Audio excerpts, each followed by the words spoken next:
అదేవిధంగా అన్ని సంఘాల నాయకులకు చాలా ఓపికగా చాలాసేపటి నుంచి సావధానంగా వింటున్న అన్ని కార్మిక సంఘాల మిత్రులకి, మా ఆడబిడ్డలకి పేరు పేరున అందరికీ హృదయపూర్వకంగా నమస్కారం. నిజంగా చెప్పాలంటే చాలా సావధానంగా సాకల్యంగా చర్చ జరిగింది. ఈ మధ్యకాలంలో నాకు తెలిసినంతవరకు అసెంబ్లీ సమావేశాల్లో కానీ పార్లమెంట్ సమావేశాల్లో కానీ ఈ మాట అంటే మళ్ళీ ఇవ్వడం తిడతాడు నాకు తెలుసు, అయినా సరే ఎందుకంటే ఇంత సాకల్యంగా ఒక ముఖ్యమైన అంశం మీద, కోట్లాది మంది కార్మికులకు సంబంధించిన అంశం మీద ఇంత సాకల్యంగా చర్చ బహుశా పార్లమెంట్లో అసెంబ్లీలో కూడా జరగలేదు. కాబట్టి చర్చలో పాల్గొని అర్థవంతమైన చాలా ఆలోచనను రేకెత్తించే విధంగా మరి సూచనలు, సలహాలు, అదేవిధంగా భవిష్యత్తుకు దిశానిర్దేశం చేసిన మిత్రులందరికీ ముందుగా ధన్యవాదాలు. ఇవాళ మహానుభావుడు భారతరత్న డాక్టర్ బాబాసాహెబ్ అంబేద్కర్ గారి వర్ధంతి. వారు చెప్పిన ఒక గొప్ప మాట, బోధించు, సమీకరించు, పోరాడు. అంబేద్కర్ తత్వమే క్లుప్తంగా చెప్పాలి అంటే బోధించాలి, సమీకరించాలి, పోరాడాలి. అంటే ఎప్పుడైనా అన్యాయం జరుగుతున్నప్పుడు ఎలుగెత్తాలి, ప్రజలకి, ముఖ్యంగా సహచరులకి, మిత్రులకి మనం ఆ రోజున్న సమస్య యొక్క తీవ్రత ఎప్పటికప్పుడు ప్రజల్ని సమీకరిస్తూ వారికి విషయంలో ఉన్న లోతును బోధిస్తూ సందర్భానుసారంగా పోరాడాలి అని ఆ మహానుభావుడు అంబేద్కర్ గారు ఏదైతే చెప్పారో దానికి అనుగుణంగానే మనం తెలంగాణ ఉద్యమాన్ని కేసీఆర్ గారి నాయకత్వంలో పోరాటాన్ని కూడా నడుపుకున్నాం. వారు రాసిన రాజ్యాంగం ఆలంబనగానే ఇవాళ ఆర్టికల్ 3 ఆధారంగానే మనం రాష్ట్రాన్ని కూడా సాధించుకున్నాం. కాబట్టి ఆ మహనీయుడికి ముందుగా నివాళులు అర్పిస్తూ మనందరి తరపున సంస్కరణల పేరిట ప్రభుత్వాలు తెచ్చే చట్టాలు, ఇవాళ శ్రమశక్తి ఈ లేబర్ కోడ్స్ ఏదైతే ఉన్నదో సంస్కరణల పేరిట, ఎందుకంటే రిఫార్మ్స్ అవసరం అని చెప్తూ ఉంటారు పెద్దలు, మంత్రులు కానీ ప్రభుత్వంలో ఉన్న పెద్దలు కానీ, రిఫార్మ్ జరగాలి. ఇంకా కొంతమంది ఒక అడుగు ముందుకేసి చెప్తారు, పర్ఫామ్ చేయాలంటే రిఫార్మ్ ఉండాలి, లేకపోతే పెరిష్ అయిపోతాం, అంటే మిగిలిన మాయమైపోతామని చెప్తూ ఉంటారు. రిఫార్మ్ అవసరమే, సంస్కరణ అవసరమే, కానీ సంస్కరణకు తప్పకుండా ప్రజాస్వామ్యాన్ని బలోపేతం చేసే దిశగా సంస్కరణ జరగాలి, దేశాన్ని బలోపేతం చేసే దిశగా సంస్కరణ జరగాలి తప్ప దేశాన్ని, ముఖ్యంగా దేశంలో ఉండే అన్ని వర్గాలని కలుపుకొని పోయే దిశగా సంస్కరణ ఉండాలి తప్ప కొన్ని వర్గాలను తొక్కేసే విధంగా, కొన్ని వర్గాలను పక్కన పెట్టే విధంగా సంస్కరణ జరిగితే అది సంస్కరణ కాదు, దానివల్ల అల్టిమేట్గా వచ్చేది చెడు తప్ప మంచి జరగదు. ఈ మాట ఎందుకంటా ఉన్నా అంటే మన దేశం నిజంగా కూడా ఒక వైవిధ్యభరితమైన దేశం. ఒకవైపు ప్రపంచంలోనే అతిపెద్ద కుబేరుడు మన దేశం వాడే, ప్రపంచంలోనే అతిపెద్ద కుబేరుడు మన దేశం వాడే. అట్లాగే ప్రపంచంలో ఉన్న అత్యంత పేదరికం ఎక్కడుంది ప్రపంచంలో అంటే కోవిడ్ తర్వాత ఒక లెక్క తీస్తే ఆఫ్రికాలో లేదు. అత్యధిక పేదలున్న దేశం ఏది అంటే మన భారతదేశం. అంటే ప్రపంచ కుబేరుడు మన దగ్గరనే ఉన్నాడు, ప్రపంచంలో పేదరికం అత్యధికంగా ఎక్కడుందంటే మన దేశంలోనే ఉంది. ఇది వాస్తవం. అంటే అందుకే నేను అన్నది వైవిధ్యభరితం అని. ఇంకొక అడుగు ముందుకే చెప్పాలంటే మనది ఇది వైవిధ్యభరితం కాదు, ఇది వైవిధ్య భారతం. అట్లాంటి భారతదేశం మనది. అట్లాంటి ఈ దేశంలో మరి సింహభాగం ప్రజలు, అధిక శాతం ప్రజలు పేదరికానికి దిగువ ఉన్నారని ప్రభుత్వాలే చెప్తున్నాయి. ఇప్పుడు ఉదాహరణకు తెలంగాణ తీసుకోండి. తెలంగాణలో ఇవాళ 92-93% మందికి తెల్ల కార్డులు ఉన్నాయి, రేషన్ కార్డులు.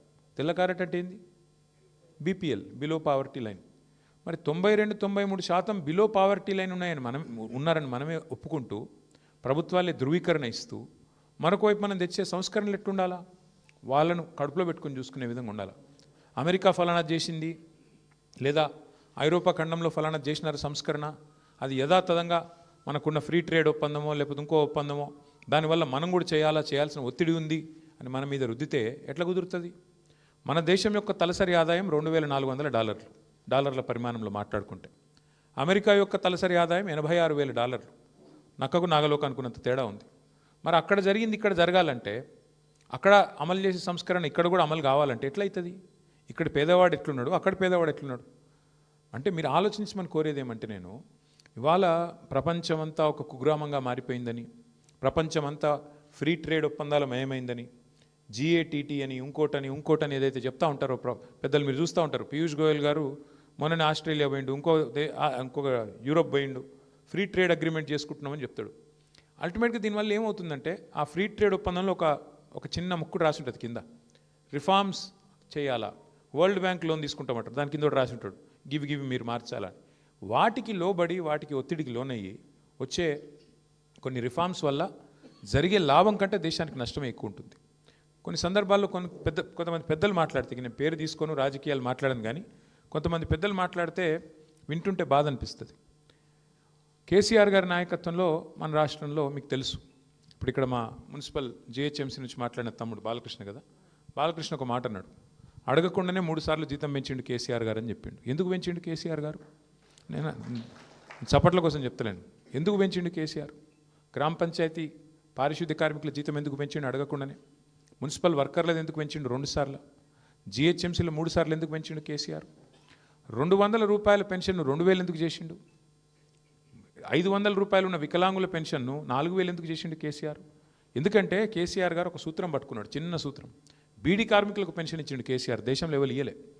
కమ్యూనిస్టులు రాష్ట్రం నడిపిన రాష్ట్రాల్లో కూడా, రాజ్యం నడిపిన రాష్ట్రాల్లో కూడా బీడీ కార్మికులకు పెన్షన్ ఇయ్యలే, ఒక కేసీఆర్ గారే ఇచ్చిండు. ఎందుకు ఇచ్చిండు? ఎందుకంటే కేసీఆర్ గారు ఒక చిన్న సూత్రం పట్టుకున్నాడు. ఆయన మా అందరికీ చెప్పేది ఏమంటే పదే పదే, ఓ ప్రభుత్వం యొక్క ప్రాథమిక కర్తవ్యం సమాజంలో అత్యంత బలహీనమైన, అత్యంత ఇబ్బందుల్లో ఉన్న వర్గం ఏదైతే ఉంటుందో వాళ్ళని కడుపులో పెట్టుకొని చూసుకొని వాళ్ళకు 3 పూటలు వాళ్ళ నోట్లకు బువ్వ పోయేటట్టు చూసుకుంటే అశాంతి చెలరేగదు, రెస్ట్లెస్నెస్ ఉండదు, సమాజంలో అసమానత రాదు. ఆ ఉద్దేశంతోనే ముసలోళ్ళకు 2000 పెన్షన్ ఇస్తే ఏమొచ్చింది అంటే, ఆ అవ్వ దగ్గరకో తాత దగ్గరకో మన్మడో మన్మరాలో వచ్చి, అవ్వ నాకు బిస్కెట్ కూడా కొనుక్కుంటా ఇస్తావా, లేదా చాక్లెట్ కొనుక్కుంటా ఇస్తావా అంటే 10 రూపాయలు పెట్టే ధైర్యం వచ్చింది. ఆ అవ్వ మీద గౌరవం పెరుగుతుంది, ఆ మానవీయ సంబంధం పెరుగుతుంది. ఎందుకు చెప్తున్నా అంటే, ప్రభుత్వానికి ఆ మానవీయ కోణం పోతే కొంతమంది పెద్దలు మాట్లాడతారు, రేవడీ కల్చర్ మంచిది కాదు. ఏంటిది రేవడీ కల్చర్ అంటే? అంటే ఫ్రీగా ఏది ఇవ్వద్దు, అనుచితం, ఉచితాలు మంచిది కాదని మాట్లాడతారు. మళ్ళీ వాళ్ళే అవసరం పడ్డప్పుడు ఎలక్షన్లో గెలిచేందుకు మాత్రం 1,21,00,000 మందికి ఎలక్షన్కు 4 రోజుల ముందు 10,000 రూపాయలు మహిళల ఖాతాలు వేసారు మన బీహార్లో. అంటే ఏ ఎండకా గొడుగు, అవసరం పడితే ఒక తీరుగా, అవసరం లేకపోతే ఇంకో తీరుగా, ఇంత దుర్మార్గంగా ఈ దేశంలో మన ప్రాధాన్యాలు, మన విధానాలు ఉన్నాయి. ఇదంతా మీకు ఎందుకు చెప్తా ఉన్నా అంటే, ఈ దేశము, ఈ దేశంలోని సామాజిక స్థితిగతులు, ఈ దేశంలో ఉండే వివిధ వర్గాల అభిప్రాయాలు తీసుకోకుండా ఏ చట్టం తెచ్చినా ఖచ్చితంగా నిర్ద్వందంగా దాన్ని ప్రతిఘటించాల్సిన బాధ్యత మనందరి మీద ఉన్నది. అందులో రెండో అభిప్రాయం ఎవరికి ఉండాల్సిన అవసరం లేదు. ముఖ్యంగా ఈ దేశంలో ఇప్పుడు ఇందాక శ్రీనివాస్ గౌడ్ గారు ఒక మాట అన్నారు, ప్రభుత్వ ఉద్యోగాలు ఎంత ఉంటాయి, పెన్షనర్లు కానీ లేకపోతే మొత్తం ఇప్పుడు ఉద్యోగాల్లో ఉన్నవాళ్ళు కానీ, అది డైరెక్ట్ ఎంప్లాయ్మెంట్ కానీ, కాంట్రాక్ట్ కానీ, అవుట్సోర్సింగ్ కానీ, పర్సంటేజ్ ఆఫ్ పాపులేషన్ తీసుకుంటే మనది 4 కోట్ల జనాభా, మొత్తం ఉద్యోగుల సంఖ్య కాంట్రాక్టు, అవుట్సోర్సింగ్, రెగ్యులర్ అంతా కలిపితే కూడా 7-7.5 లక్షలు ఉంటారు కావచ్చు, లేదా అంతే కదా, ఓ 2-2.5% మధ్యలో ఉంటారు. మరి ప్రైవేట్ రంగంలో ఉన్న వాళ్ళు ఎంతమంది ఉంటారు? 10-15, కొన్ని దగ్గరలో పారిశ్రామికీకరణ బాగా జరిగితే 20% దాకా ఉన్న పరిస్థితి ఉంటుంది. మిగతా వాళ్ళు అసంఘటిత రంగంలో ఉంటారు, కొంతమంది వ్యవసాయ ఆధారిత పరిశ్రమల మీద ఆధారపడి ఉంటారు.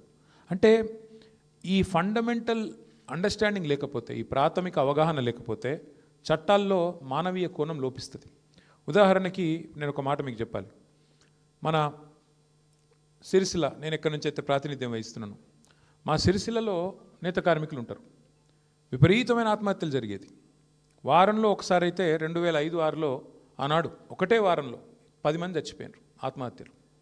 అరే ఇది ఏంది అని చెప్పి కేసీఆర్ గారు ఆనాడు ఓ 50 లక్షల రూపాయలు మా పార్టీ నుంచి ఇచ్చి ఒక చిన్న మైక్రో లోన్స్, అంటే interest free loans, micro loans అక్కడ పద్మశాలి కమ్యూనిటీకి అప్పచెప్పి, మీరు కాపాడండి అయ్యా తెలంగాణ వచ్చేదాకా, వచ్చినాక నేను చూసుకుంటా కానీ అప్పటిదాకా కాపాడండి, వాళ్ళు చావకుండా చూసుకోండి అని చెప్పి వాళ్ళకు ఒక 50 లక్షల రూపాయలు. అంటే 50 లక్షలు పెద్ద మొత్తం అని కాదు 2005-6లో, కానీ 50 లక్షలకు ప్రతిపక్షం ఇస్తే ప్రభుత్వం కనీసం ఒక 500 కోట్లు ఇస్తుందేమో అని ఒక ఆశ, కనీసం సిగ్గొస్తుందేమో అని ఒక ఆశ, దానికోసం చేసినాం.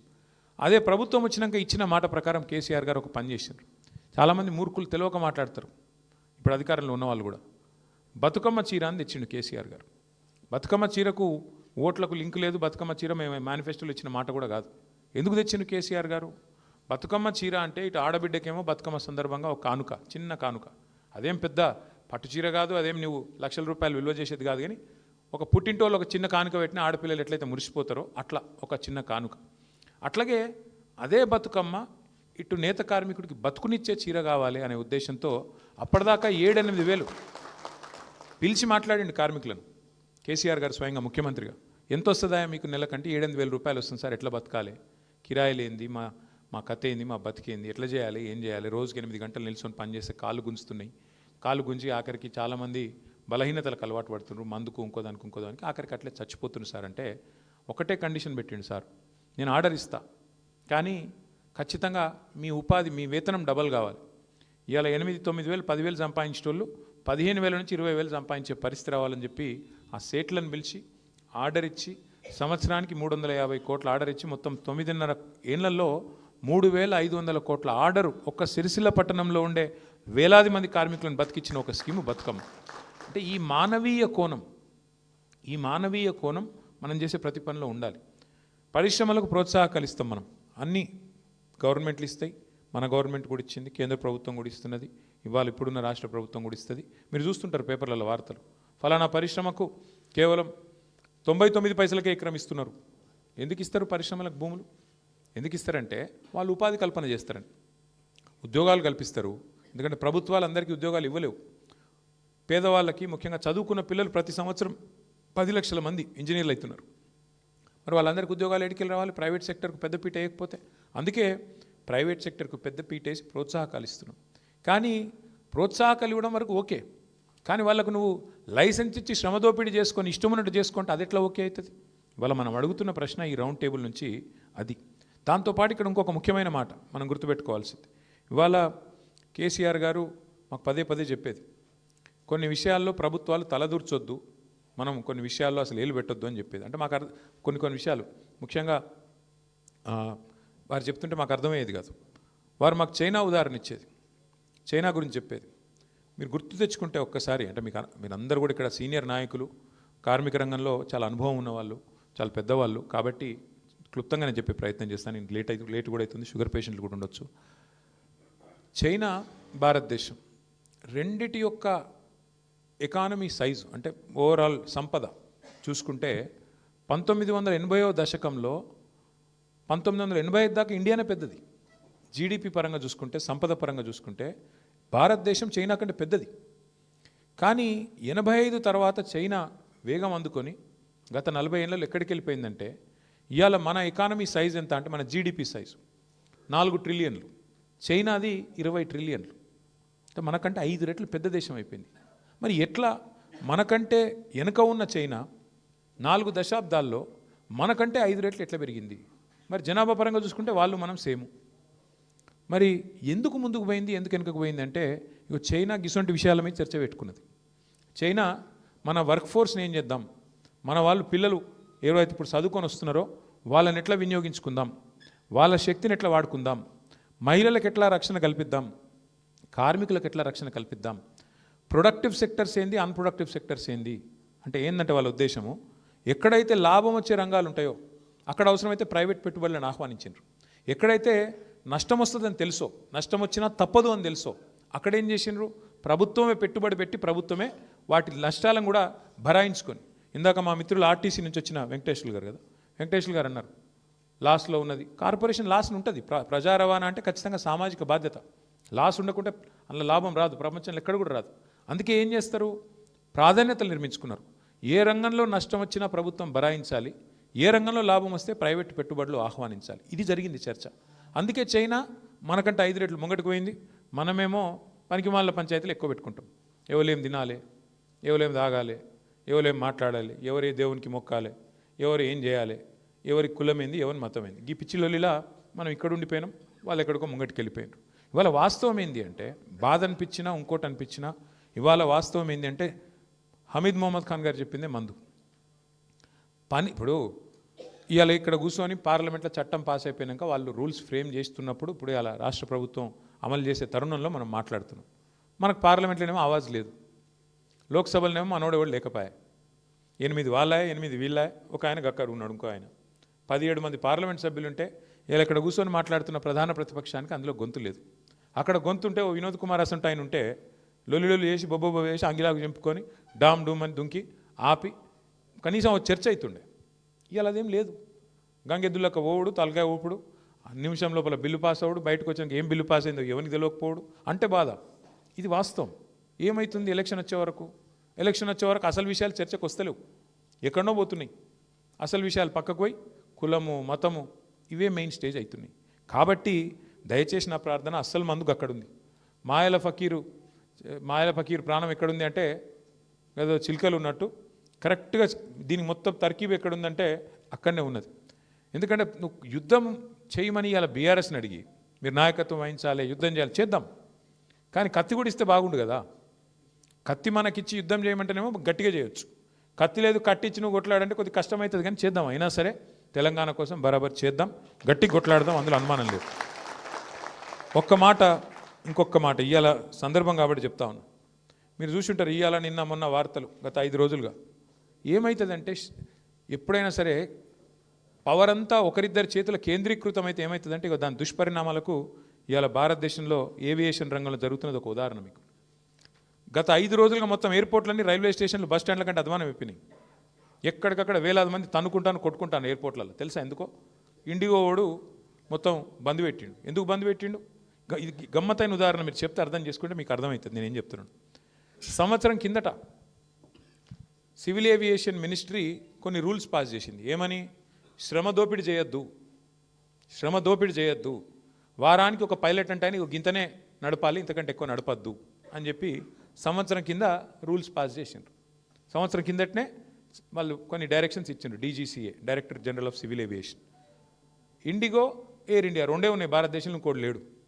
ఇప్పుడు ఏమైందంటే ఇది లిటరల్గా 2 వ్యక్తుల చేతులు మొత్తం భారతదేశంలోని విమానయానం మొత్తం 2 సంస్థల చేతులు ఆధీనం అయిపోయింది. ఏమైంది ఇవాళ దానివల్ల? సంవత్సరం కింద కేంద్ర ప్రభుత్వం చెప్పినా శ్రమ దోపిడీకి అలవాటు పడ్డోడు దాన్ని మార్చుకోక పని చేయలే, ప్రత్యామ్నాయం ఏర్పాటు చేసుకోలే. దాంతో ఏమైంది? నిన్న ఒక్క రోజు 1000 విమానాలు క్యాన్సిల్ అయినాయి. 1000, 1 కాదు 2 కాదు. మరి ఏమవుతుంది? ఎయిర్పోర్ట్ బస్ స్టాండ్ అయిపోయింది. వాస్తవం ఇది. ఏం జరుగుతుంది? కొంతమంది వ్యక్తుల చేతుల్లోనే మొత్తం శక్తి కేంద్రీకృతమైతే ఇక దానికి ఒక గొప్ప ఉదాహరణ, ఆ దుష్పరిణామానికి గొప్ప ఉదాహరణ ఇక నిన్న మొన్న విమానయాన రంగంలో జరుగుతున్న వ్యవహారం. ఒక ఇండిగో, ఒక ఎయిర్ ఇండియా రెండే మిగిలినాయి ఇప్పుడు భారతదేశంలో. ఒకటి టాటా, ఇంకోటి ఇండిగో. వాళ్ళ చేతులకు పోయింది దేశం. వాళ్ళు ఇప్పుడు ఎస్ అంటే ఎస్, నో అంటే నో. ఆఖరికి ఏమైంది తెలుసా? 5 రోజుల తర్వాత కేంద్ర ప్రభుత్వం మేల్కొని వాళ్ళు ఇచ్చిన ఆర్డర్ వాళ్ళే వెనకకి తీసుకుని తీయాలి. వాళ్ళు ఏ ఆర్డర్ అయితే ఇచ్చిర్రో, ఇండిగో వాడు మారలే, ప్రైవేట్ వాడు దిగిరాలే. నేను తప్పు చేసినా అని ఒప్పుకుంటలేడు. వానికి ఫైన్ వేసే దమ్ము లేదు ప్రభుత్వానికి. ఏమైంది ఆఖరికి? ప్రభుత్వం ఇచ్చిన ఆర్డర్ ప్రభుత్వం వెనకకి తీసుకొని ఇంకొక టైం ఇస్తాము అని చెప్పి తగ్గక తప్పని పరిస్థితి వచ్చింది. ఏమవుతుంది? శక్తి మొత్తం, సంపద మొత్తం కొంతమంది చేతుల్లో కేంద్రీకృతం అయితే అంటే ఒక గిది అవుతుంది. పోర్టులు, సీ పోర్టులు, రైల్వేలు మొత్తం ఇచ్చేస్తే ప్రైవేటులకు, అది కొంతమంది చేతుల్లోనే ఉంటే వాడు మునిగితే మొత్తం దేశం మునుగుతుంది. దానికి గొప్ప ఉదాహరణ ఇవాళ మన కళ్ళ ముంగటనే కనబడతా ఉన్నది. ఇంకొక విచిత్రమైన మాట నేను మీకు చెప్తా, మీరు నేను చెప్తే నమ్మరు. ఇలా ఈ ప్రభుత్వము, ముఖ్యంగా కేంద్ర ప్రభుత్వం ఏం పని చేస్తుందంటే వాళ్ళకు నచ్చినోళ్ళ కంపెనీలో LICతో పెట్టుబడి పెట్టిస్తుంది. మీరు PF గురించి వాళ్ళు 1-2 కోట్లు కాదు పెట్టింది పెట్టుబడి, 50,000 కోట్లు వాళ్ళకి నచ్చినోళ్ళ కంపెనీలో పెట్టుబడులు పెడుతుంది LIC. ఇది జరుగుతుంది ఇలా దేశం. ఇవన్నీ మరి మనం మాట్లాడుకోకపోతే, చెప్పుకోకపోతే మనం ఫెయిల్ అవుతాము. అల్టిమేట్గా అర్థం కాకపోతే ప్రజలు కూడా రోడ్ల మీదకి రారు, కార్మికులు కూడా తెలియకపోతే ఏం మాట్లాడతారు? చెప్పాల్సిన బాధ్యత మన మీదే ఉన్నది. Yes, ease of doing business ఉండాలి, మంచిదే. కానీ క్వాలిటీ ఆఫ్ డూయింగ్ బిజినెస్ కూడా ఉండాలి. పని చేసే కాడ క్వాలిటీ కూడా ఉండాలి. అంటే అక్కడ మహిళలు పనిచేస్తారు, మరి వాళ్ళకి సంబంధించిన ప్రత్యేక అవసరాలు ఉంటాయి, మరి వాటికి సంబంధించిన ఏర్పాట్లు ఉన్నాయి అయ్యాల. నాకు కొన్ని చెప్తే మీరు ఆశ్చర్యపోతారు. కొన్ని గార్మెంట్ కంపెనీలు తెచ్చిన నేను మంత్రిగా ఉన్నప్పుడు. ఆ గార్మెంట్ కంపెనీల యూనిట్ వాళ్ళది వేరే రాష్ట్రం నుండి చూడడానికి పోయిన నేను. నిజంగా నేను పరిశాన్ అయినా. ఎంత ఆధునికంగా ఉన్నాయంటే అమెరికాలో ఉన్నట్టున్నాయి. నేను అడిగిన, ఏందయ్యా ఇది ఇంత బాగా కట్టిన, మీరు ఏం సంగతి, మరి కాస్ట్లీ కట్టినవి ఏంది అన్న. ఆయన ఏమన్నాడు తెలుసా నాకు? సార్ నాది ఎక్స్పోర్ట్ యూనిట్ సార్, మొత్తం ఎక్స్పోర్ట్ చేయాలి నేను. వాళ్ళు ప్రపంచంలో ఉండే పెద్ద వాళ్ళందరూ, కస్టమర్లందరూ వస్తారు, వాడు ఏ సకాలు అయిపోయినా ఆర్డర్ క్యాన్సిల్ చేస్తాడు సార్, అందుకే ఇట్లా కట్టినా అన్నాడు. అంటే నేను అడిగిన, మరి ఎక్స్పోర్ట్ కాకుండా దేశంలో అమ్మేది ఎట్లుంటుంది అని అడిగిన. ఇట్లుండదు సార్ అన్నాడు. అంటే మన పరిస్థితి ఏంటంటే మనోళ్ళ కోసమైతేనేమో సౌలత్ ఉండాల్సిన అవసరం లేదు, ఎట్లన్నా నడిపిస్తారు, మేనేజ్మెంట్తో నడిపిస్తారు. అదే బయటికి పంపే కాడ మాత్రం వాడు వచ్చి చెక్ చేస్తాడు కాబట్టి, వాడు ఆర్డర్ క్యాన్సిల్ చేస్తాడు కాబట్టి ఒళ్ళు దగ్గర పెట్టుకొని, పెయ్యి దగ్గర పెట్టుకొని, ఆడ మాత్రం లేడీస్కు సంబంధించి, పిల్లలకు సంబంధించి అన్ని ఏర్పాట్లు చక్కగా ఉంటాయి. నేను అనేది కదే, ప్రభుత్వాలు చేయాల్సిన పని ఏంటి అంటే, yes, ease of doing business అవసరమే, కానీ క్వాలిటీ ఆఫ్ డూయింగ్ బిజినెస్ కూడా ఉండాలి కదా. పని చేసేటోళ్ళు 8 గంటల కంటే ఎక్కువ పని చేయాలంటే, ఇప్పుడు ఉదాహరణకు మస్తుగా చెప్పొచ్చు డైలాగులు, నేను 18 గంటలు పని చేస్తా, 20 గంటలు పని చేస్తాను, డైలాగులు మస్తుగా చెప్పొచ్చు. ప్రొడక్టివ్ అవర్స్ ఎన్ని పని చేస్తారని నాకు అర్థం కాదు. ప్రొడక్టివ్గా ఏ మనిషి అన్నా 6-7 గంటల కంటే ఎక్కువ పని చేస్తుందా బుర్ర? బుర్ర స్విచ్ ఆఫ్ అయిపోతుంది. మైండ్ యాబ్సెంట్ బాడీ ప్రజెంట్ అన్నట్టు అక్కడ కూర్చుంటాడు కావచ్చు, కానీ గానిగెద్దోలే పని అవుతుందా? కాదు, వాస్తవం అది. ఏ మీటింగ్ కూడా 4 గంటల కంటే ఎక్కువ నడిపిస్తే అందులో కూడా ఏం ఎక్కది, ఏదో టైంపాస్ నడుస్తూ ఉంటుంది ముచ్చట, కానీ 2-3 గంటలు దాటిందంటే ఏముండదు, ఎక్కది. ఈ విషయం మర్చిపోయి 8 గంటల కంటే ఎక్కువ పని చేయాలి. ఇప్పుడు ఎంత విచిత్రమైన రూల్ అంటే అది, 8 గంటల కంటే ఎక్కువ పని చేయొద్దని మీరు పోరాడి తెచ్చుకున్న చట్టం, అది హక్కు. దాన్ని అలా తుంగలో దొక్కుతూ 6 రోజులు ఇంటూ 8 అంటే 48 గంటలు. ఆ 48 గంటలు యజమాని ఎట్లన్నా పని చేయించుకోవచ్చాడు. అంటే ఒకరోజు 12 గంటలు అనొచ్చు, ఒకరోజు 10 గంటలు అనొచ్చు, ఒకరోజు 4 గంటలు అనొచ్చు, మిగతా టైం పని లేదు నువ్వు వెళ్ళిపోనొచ్చు, అవసరమైతే తీసేయవచ్చు అని ఎక్కడ పెడుతున్నారు? ఇదివరకు 100 మంది కంటే పైన ఉంటే మీరు ఖచ్చితంగా ప్రభుత్వానికి తెలిపి ఎవరినైనా తీసేయవచ్చు. కానీ ఇప్పుడు ఏం చేసినారు? 300లకు పెంచినారు దాన్ని. 300 కంటే ఎక్కువ రోల్స్లో ఉన్న ఎంప్లాయీస్ ఉండే కంపెనీలు ఎన్ని ఉంటాయండి? వాళ్ళ కంపెనీలన్నీ ఏం చేస్తున్నాయి? కాంట్రాక్టు, అవుట్సోర్సింగ్ పేరు మీద 300 మంది లోపల రోల్స్లో పెట్టుకుంటారు, మిగతా వాళ్ళంతా కూడా కాంట్రాక్ట్ల కింద అవుట్సోర్సింగ్ కింద పెడతారు. ఇది ఎవరికి తెలియదు ఈ విద్య. కాబట్టి ఇంత బాహాటంగా మీరు లైసెన్స్ ఇచ్చి, ఒకప్పుడు ఎస్ఈజెడ్లు వచ్చినప్పుడు లొల్లి పెట్టినారు, ఇలా మరి మొత్తం దేశాన్ని ఎస్ఈజెడ్ చేస్తున్నారు. ఎస్ఈజెడ్ అంటే ఇక్కడ కార్మిక చట్టాలు ఉండవు, హైర్ అండ్ ఫైర్ ఎప్పుడంటే అప్పుడు చేయొచ్చు, మినిమం డిగ్నిటీ ఉండదు అని చెప్పి లొల్లి పెట్టినారు ఆ రోజు సెజ్జులకు వ్యతిరేకంగా.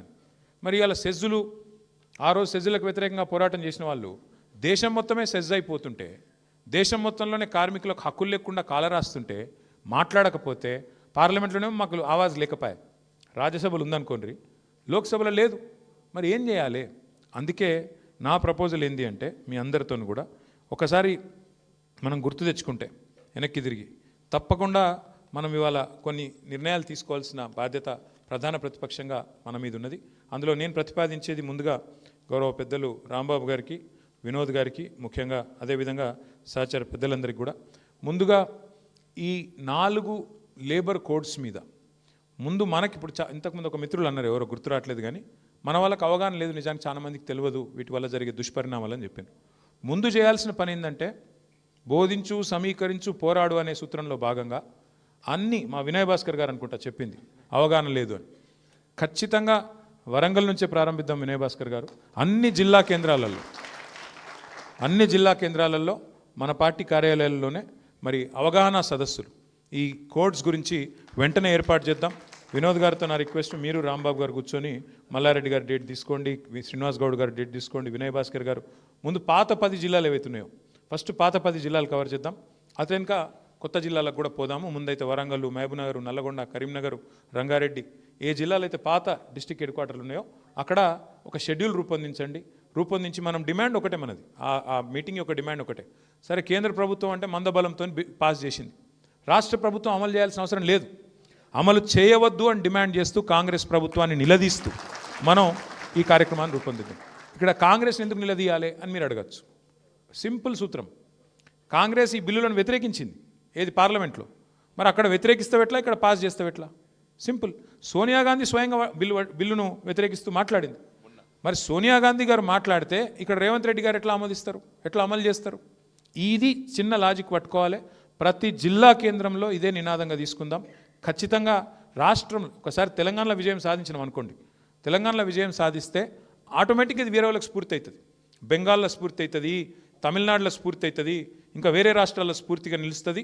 ఎందుకంటే ఇది కంకరెంట్ లిస్ట్లో ఉంది.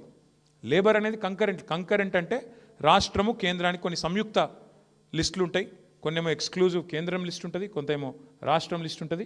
కార్మిక విభాగం అనేది, కార్మిక రక్షణ అనేది కంకరెంట్ లిస్ట్లో ఉంది.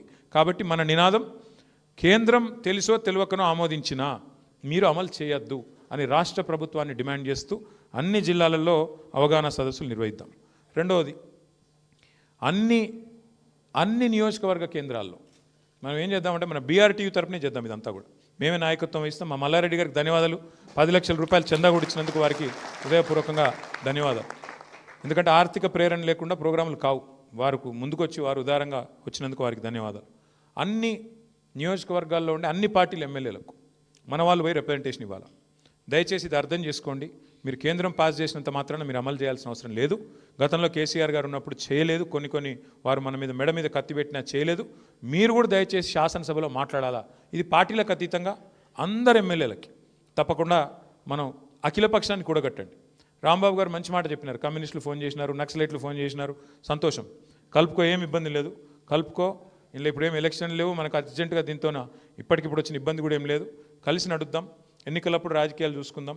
ఇప్పుడు మాత్రం అందరినీ కలుపుకొని సంఘటితంగా ఎన్ని పార్టీల వాళ్ళు కలిసి వస్తే వాళ్ళందరితో అవసరమైతే పేరు కూడా మార్చండి. ఒక బీఆర్టీయూ ఆధ్వర్యంలో పోవడం ఇబ్బంది అనుకుంటే జాయింట్ యాక్షన్ కమిటీని పెట్టండి, పెట్టి అన్ని నియోజకవర్గ కేంద్రాల్లో గౌరవ శాసనసభ్యులు, శాసన మండలి సభ్యులకు టైం తీసుకోండి, వాళ్ళకు ఒక వినతి పత్రం ఇవ్వండి.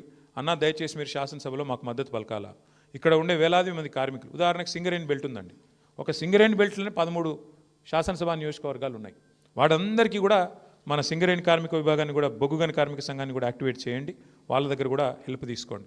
హైదరాబాద్లో పబ్లిక్ సెక్టర్ అండర్టేకింగ్స్ బోలెడు ఉన్నాయి, మిదాని ఉన్నది, తర్వాత డిఆర్డిఓ ఉన్నది, డిఆర్డిఎల్ ఉన్నది, మా దానకరుణాచారి గారు, ఇంకా చాలామంది ఉన్నారు, వారందరి హెల్ప్ తీసుకోండి. బిహెచ్ఎల్ ఉన్నది, ఎంటీఆర్ లాంటి ప్రైవేట్ రంగ సంస్థలు ఇంకా చాలా ఉన్నాయి, వారందరి హెల్ప్ తీసుకొని ఇక్కడ హైదరాబాద్లో కూడా ప్రతి ఎంపీ, ప్రతి ఎమ్మెల్యేకి ఒక వినతి పత్రం మనం ఇప్పుడే ఈ రాబోయే నెల రోజుల లోపలనే ఇచ్చేటట్టు దయచేసి ఒక కార్యాచరణ.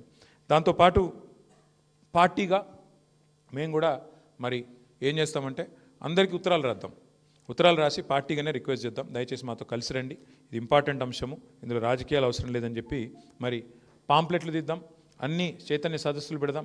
గిగ్ వర్కర్స్ ఉన్నారు, ఆ తమ్ముళ్ళు కూడా దాదాపు 4 లక్షల మంది ఉంటారు, వారికి కూడా మనతో పాటు కలుపుకొని ముందుకు పోదాం. కుదిరితే రాజ్యసభలో కూడా, మరి కుదురుతుందో లేదో నాకు తెలియదు, ఎందుకంటే మీరు చెప్పాలా, రాజ్యసభలో ఏమన్నా ప్రైవేట్ మెంబర్ బిల్లు రూపంలో పెట్టి అమెండ్మెంట్స్ ఏమన్నా ప్రతిపాదించే అవకాశం ఉందా? ఎందుకంటే ఆల్రెడీ చట్టం అయింది, దాన్ని ఎట్లా మరి తీసుకొని రావాలి. రాజ్యసభలో మా ఫ్లోర్ లీడర్ గారితో, సురేష్ రెడ్డి గారితో, మా సభ్యులు అక్కడ ఉండే 4 సభ్యులతో కూడా మాట్లాడి వారితో కూడా డెఫినెట్గా ఏమన్నా ప్రయత్నం చేద్దాం. ఇంకొకటి స్టాండింగ్ కమిటీ ఆన్ లేబర్ అని ఉంటుంది ఒకటి. ఒక్క నిమిషం తమ్ముడు, ఒక్క నిమిషం కూర్చో, ఆఖరికి చెప్తా. స్టాండింగ్ కమిటీ ఆన్ లేబర్ అని ఉంటుంది. ఆ స్టాండింగ్ కమిటీ ఆన్ లేబర్ ఎవరు చైర్మన్గా ఉన్నారు, అందులో మెంబర్లు ఎవరు, దయచేసి తెలుసుకోండి. నేను కూడా ఒక పని చేస్తాను, వచ్చే వారం మా మంత్రి గారు ఉన్నారు, ఆయన పేరు మన్సుఖ్ మాండవీయ, కేంద్ర కార్మిక శాఖ మంత్రి మన్సుఖ్ మాండవీయ అన్నట్టున్నారు, వారిని కూడా కలుద్దాం. స్టాండింగ్ కమిటీ ఆన్ లేబర్ను కూడా కలుద్దాం. ఎందుకంటే జనరల్గా ఏం చేస్తారంటే ఈ బడ్జెట్ సమావేశాల్లో ఆ లేబర్ కమిటీ ఏదైతే ఉంటుందో వారు దాన్ని మీటింగ్లు కూడా పెడతా ఉంటారు, స్టాండింగ్ కమిటీ మీటింగ్లు కూడా రెగ్యులర్గా అవుతూ ఉంటాయి. వారందరినీ కలిసి వారికి కూడా ఒక రిప్రజెంటేషన్ ఇద్దాం. ఢిల్లీలో మీరు వచ్చే వారం టైం తీసుకోండి, నేను కూడా వస్తాను, నాతో పాటు ఇంకెవరైనా మిత్రులు పార్టీ నుంచి రాదలుచుకుంటే శ్రీనివాస్ గౌడ్ గారు, మల్లారెడ్డి గారు, అందరం కూడా పోయి అక్కడ కూడా రిప్రజెంటేషన్ ఇద్దాం. ఇచ్చి దయచేసి మీరు అనవసరంగా రాష్ట్రాల మీద ఒత్తిడి పెట్టకండి, రాష్ట్రాలకు మీరు ఆ స్వేచ్ఛని ఇవ్వండి, అమలు చేసేది చేయండి అని చెప్పి వారి మీద కూడా ప్రివేల్ అయ్యే ప్రయత్నం కూడా చేద్దాం. దాంతోపాటు చాలా మంచి మాట వెంకటేశ్వర గారు నాకు చెప్పింది బాగా నచ్చింది. ఇప్పుడు అన్నిటికీ ఫాస్ట్ ట్రాక్ కోర్ట్స్ ఉన్నాయి, కమర్షియల్ కోర్ట్స్ ఉన్నాయి, వాణిజ్యపరమైన ఇష్యూస్ వచ్చినప్పుడు రకరకాల కోర్ట్స్ ఉన్నాయి. మరి లేబర్ కోర్టుకి జడ్జి లేకపోతే ఇబ్బంది వస్తే ఎక్కడ పోవాలా? చాలా గొప్ప మాట చెప్పారు వెంకటేశ్వర గారు, మాకు తెలియదు నిజానికి ఇది. కాబట్టి నేను వినోద్ కుమార్ గారిని కోరేది, అవసరమైతే మీరు మన ఓ డెలిగేషన్ రాష్ట్ర హైకోర్టు సీజే గారి దగ్గర తీసుకోండి, సీజేని కలుద్దాం, కలిసి ఇట్లా వెంటనే జడ్జీలు లేబర్ కోర్టులకు అపాయింట్ చేయండి సార్ అని చెప్పి మా పార్టీ నుంచి ఒక ప్రత్యేకంగా బృందం కూడా పోయి కలుస్తాము, కలిసి అటువైపుగా కూడా తీసుకొని పోతాం. నా ప్రార్థన మీ అందరితో కాకపోతే ఇప్పుడు ఏమీ ఎలక్షన్లు లేవు, అర్జెంటుగా మనం కొట్లాడి యుద్ధాలు చేసి రాజకీయంగా ఇప్పటికిప్పుడు ఏమైనా కింద మీద పడాల్సిన అవసరం లేదు. ఎవరు కలిసి వస్తే వారిని కలుపుకొని పోండి, రాంబాబు గారితో నా రిక్వెస్ట్. ఎందుకంటే ఈ టైంలో మీరు కమ్యూనిస్టులు వచ్చినా, ఎర్రన్నలు, మరి నక్సలైట్లు వచ్చినా, ఎవ్వరు వచ్చినా, ఆఖరికి బిఎంఎస్ వాళ్ళు కలిసి వచ్చినా కలుపుకపో, లేకపోతే కాంగ్రెస్ వాడు ఏఐటీయూసా ఐఎన్టీయూసీ వాళ్ళు వచ్చినా కలుపుకపో, వస్తా అంటే. ఎందుకంటే ఇప్పుడు అవసరం లేదు, ఇప్పుడు మీరు కార్మికుల తరపున మనకేం బేసిజం కూడా అవసరం లేదు, కలుపుకొనే పోండి, మనం సిగ్గుపడాల్సిన అవసరం కూడా ఏం లేదు. మనం ఇవాళ ఒక మంచి చర్చ పెట్టినాం, ఈ చర్చలో వాళ్ళు కూడా వస్తాం, మేము కూడా పాల్గొంటాం, మేము కూడా కలిసి వస్తామంటే తప్పేం లేదు, రమ్మనండి.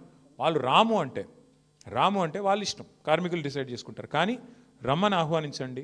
ఒక రౌండ్ టేబుల్ కావాలంటే సోమాజిగూడలో పెట్టండి, వాళ్ళ పార్టీ ఆఫీస్కి రావడం ఇబ్బంది అనుకుంటే సోమాజిగూడలో పెట్టి వారి అభిప్రాయాలు కూడా అడగండి, మేము ఇట్లా అనుకుంటున్నాం, మీరేం చెప్తారు.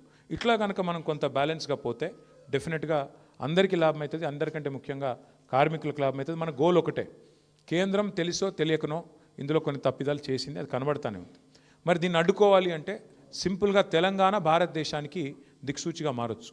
తెలంగాణ చేసిన ఎన్నో పనులు భారతదేశానికి ఇదివరకే దిక్సూచి అయినాయి. మనం రైతు బంధు అని పెడితే దాన్ని కాపీ కొట్టి పిఎం కిసాన్ అని పెట్టుకున్నారు. మనం మిషన్ భగీరథ అని పెడితే మరి వాళ్ళు జల్ జీవన్ అని పెట్టుకున్నారు. మనం మిషన్ కాకతీయ అని పెట్టుకుంటే వాళ్ళు అమృత్ సరోవర్ అని పెట్టుకున్నారు. అంటే దాని అర్థం ఏంటి అంటే తెలంగాణ ఆచరిస్తుంది, దేశం అనుసరిస్తుంది. What Telangana does today, India does tomorrow. అందుకనే నేను అనేది ఇందులో కూడా మనం విజయం సాధిస్తే, కాంగ్రెస్ నొప్పించడంలో విజయం సాధిస్తే, కాంగ్రెస్ మీద ఒత్తిడి పెట్టడంలో విజయం సాధిస్తే, ముఖ్యంగా ఐఎన్టీయూసీ నాయకులు కేంద్రంలో ఉంటారు. వాళ్ళని అడగండి, సోనియా గాంధీ గారు అక్కడ అపోజ్ ఎట్లా చేస్తారు, మీ ప్రభుత్వం ఎట్లా చేస్తుందా మాకు అర్థం కాదు, ఏమన్నా లాజిక్ ఉందా అని చెప్పి వాళ్ళ మీద గట్టిగా ఒత్తిడి పెడితే కేంద్ర స్థాయిలో డెఫినెట్గా మనం అనుకున్న విజయాన్ని సాధించిన వాళ్ళం అవుతాము. కాబట్టి కొంత ప్రయత్నం సిన్సియర్గా చేద్దాం. వినోద్ గారితో కూర్చొని, మల్లారెడ్డి గారితో, శ్రీనివాస్ గౌడ్ గారితో కూర్చొని మీరు ఒక కార్యాచరణ రూపొందించండి. జిల్లాల సదస్సులు, అవగాహన సదస్సులు, ఉత్తరాలు రాయడం, ఎంపీలను ఎమ్మెల్యేలను కలవడం, కేంద్రంలో ఉండే కార్మిక శాఖ మంత్రి గారిని నెక్స్ట్ వీక్ కలుద్దాం. అట్లాగే స్టాండింగ్ కమిటీ ఆన్ లేబర్ని కలుద్దాం, వాళ్ళ దగ్గర కూడా పోయి రిప్రజెంట్ చేద్దాం. అన్నింటికి మించి మళ్ళొకసారి నేను చెప్పేది, మన పోరాటం ఇక్కడ ఉండే ఈ ప్రభుత్వం మీద ఖచ్చితంగా వెంటనే ఈ విషయంలో ఒక స్టేటస్ కో మెయింటైన్ చేయాలి. మీరు అనవసరంగా ముందుకు పోవద్దు. శాసనసభలో, శాసన మండలిలో నేను మీకు మాటిస్తూ ఉన్నా, మనకు కావాల్సినంత బలం ఉంది. ఇక్కడ మనం ప్రధాన ప్రతిపక్షం. శాసనసభ, శాసన మండలిని అవసరమైతే స్తంభింపజేస్తాం. దీన్ని ఇక్కడ అమలు చేయకుండా అడ్డుకుంటాం. ఆ బాధ్యత మాది. మీ అందరికీ మళ్ళొకసారి చాలా ఓపికగా చాలాసేపు కూర్చున్నారు. పేరు పేరున అందరికీ ధన్యవాదాలు. అందరికీ భోజనాలు కూడా ఏర్పాటు చేశారు. కాబట్టి భోజనం చేసే వెళ్ళాల్సిందిగా కోరుతూ మిత్రులు మళ్ళొకసారి రాంబాబు గారికి అభినందనలు. Thank you.